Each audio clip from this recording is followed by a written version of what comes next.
حضرت علی رضی اللہ تعالیٰ عنہ کا ہی زمانہ تھا۔ دو شخص کسی سفر کے اندر جا رہے تھے، ان کے پاس 8 روٹیاں تھیں، ایک کی 5 روٹیاں تھیں اور دوسرے کی 3 روٹیاں تھیں۔ راستے میں بیٹھ کر کھانا کھا رہے تھے، اچانک مہمان آ گیا، ان کو جیسے ہی انہوں نے بلایا صلاح کی تو فوراً وہ بھی بیٹھ گیا، ساتھ کھانا کھایا برابر۔ آخر میں جب وہ جا رہا تھا تو اس نے 8 درہم نکال کر ان کو دے دیے اور یوں کہہ کر چلا گیا کہ آپ کا جو کھانا میں نے کھایا تھا اس کے بدلے میں یہ 8 درہم میں آپ کو دے رہا۔ وہ تو دے کر چلا گیا۔ پھر جس کی 5 روٹیاں تھیں اس نے 5 درہم اپنے پاس رکھے اور جس کی 3 روٹیاں تھیں اس کو 3 درہم دے رہا تھا، لیکن وہ 3 روٹیوں والا اس کو بالکل ہی نہیں مان رہا تھا اور یوں ہی کہنے لگا کہ میری روٹیاں تو 3 تھی لیکن درہم کیونکہ ہدیے کے طور پر ملے، اسی وجہ سے برابر سرابر تقسیم ہوں گے، آپ اپنے لیے بھی 4 درہم رکھیں گے تو مجھے بھی 4 درہم ہی دیں گے۔ کافی سمجھایا گیا لیکن اس کو بات سمجھ میں ہی نہیں آ رہی تھی، تو آخرکار یہ معاملہ حضرت علی رضی اللہ تعالیٰ عنہ کے پاس آ گیا۔ حضرت علی نے فوراً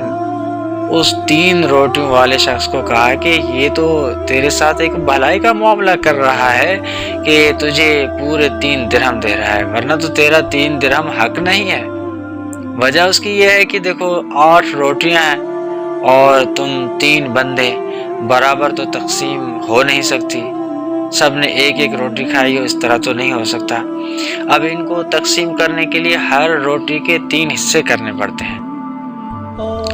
اگر ہر روٹی کے 3 حصے کیے جائیں،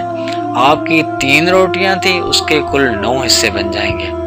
اور آپ کے دوسرے ساتھی کی 5 روٹیاں تھیں تو اس کے کل 15 حصے بن جائیں گے۔ 15 اور 9 حصوں کو آپس میں ملاؤ گے تو یہ 24 بن جائیں گے،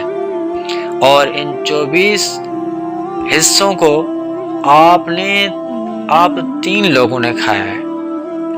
تو جب 24 کو 3 پر تقسیم کیا جائے تو ہر ایک کے حصے میں 8 حصے آ جاتے ہیں۔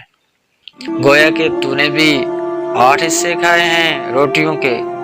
اور اس تیرے دوسرے ساتھی نے بھی 8 حصے کھائے ہیں، تو مہمان نے بھی 8 حصے کھائے ہیں، اور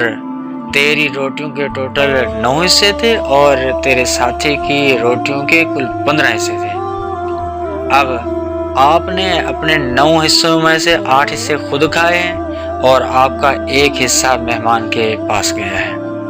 اور آپ کا جو دوسرا ساتھی ہے اس کی روٹیوں کے کل 15 حصے تھے، ان میں سے 8 حصے اس نے خود کھائے ہیں اور اس کی روٹیوں کے 7 حصے مہمان کے پاس گئے ہیں۔ تو گویا کہ مہمان نے آپ کی روٹیوں کا 1 حصہ کھایا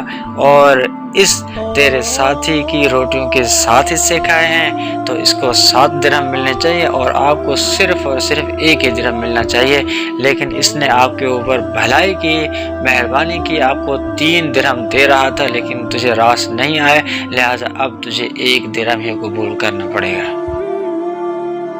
تو یہ حضرت علی رضی اللہ تعالیٰ عنہ کی ایک حاضر دماغی تھی، اور ایسے حاضر فیصلے تھے کہ لوگ سن کر ششدر اور حیران رہ جاتے تھے کہ اتنا جلدی میں اتنا عقل مندی کا فیصلہ کیسے حضرت علی رضی اللہ تعالیٰ عنہ کے دل و دماغ کے اندر آ گیا ہے۔